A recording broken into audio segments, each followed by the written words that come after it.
سردیوں میں عام طور پہ جب چادر مسجدوں میں بھی لوگ پہن کے آتے ہیں تو اس میں اب یہ چادر پتہ نہیں یہ اتنی ہیوی کہ نہیں اس طرح، تو یہ والا جو مکروہ تحریمی ہم لوگ بیان کرتے ہیں نا وہ یہ والے اسٹائل ہے، یعنی ادھر ہو یہ سیدھا، سجاد صاحب آپ بھی ملاحظہ فرمائیے گا، یہ دونوں اس کے جو چادر کے دونوں پلو کہہ لیں اس کو، دونوں کونے یہ بالکل ایسے ہی چھوٹے ہوئے رہیں یہ، اور عام اسٹائل بھی ہماری دعوتوں میں بھی کچھ ایسا ہوتا ہے کہ آج کل بلکہ بڑے شہروں میں تو سردی کو بھی ظاہر فیشن مانا جاتا ہے، اور میں چادریں بھی ایسی فیشن والی آتی ہیں، وہ سردی کیا روکتی ہیں، بس وہ ایک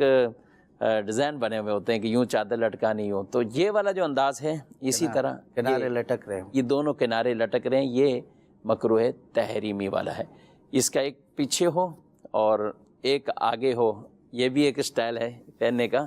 کہ بس یوں ہی ڈال لیا، تو یہ بھی اسی میں آئے گا مکروہ تحریمی والا، نماز میں اس طرح جو ہے اس کو پہننا، اور یہ مکروہ تحریمی والی صورت ہوگی، کیونکہ عام پہنتے لوگ تو پھر وہ اسی طرح نماز بھی اگر شروع کر لیں تو یہ پھر ان کے لیے مسئلہ ہوگا۔ نماز میں اگر آتے ہیں تو بہتر یہی ہے کہ ہمارا کوئی بھی لٹک نہ رہا ہو، یہ اس طرح ہو یا اور آگے نکال لیں تو یہ آسانی، اور سب سے بہترین طریقہ جو حدیث میں جس کو بھی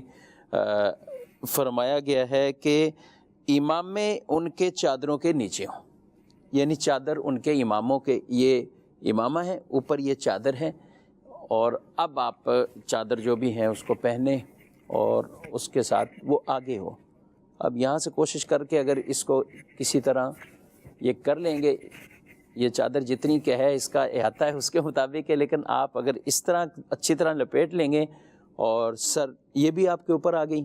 اور آگے والا بھی، اور ادھر بھی آپ نے اس کو رکھ لیا کہ آپ بالکل ریلیکس ہو کے تھوڑا نماز آپ پڑھ لیں گے،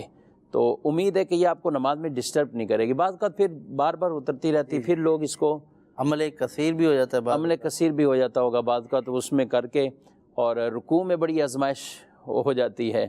اور اسی لیے میں نے کہا تھا کہ اتار کے رکھ دے، پہننا نہیں آتا وہ اتار کے رکھ دے، تاکہ نہ اس کی نماز فاسد ہو نہ مکروہ تحریمی۔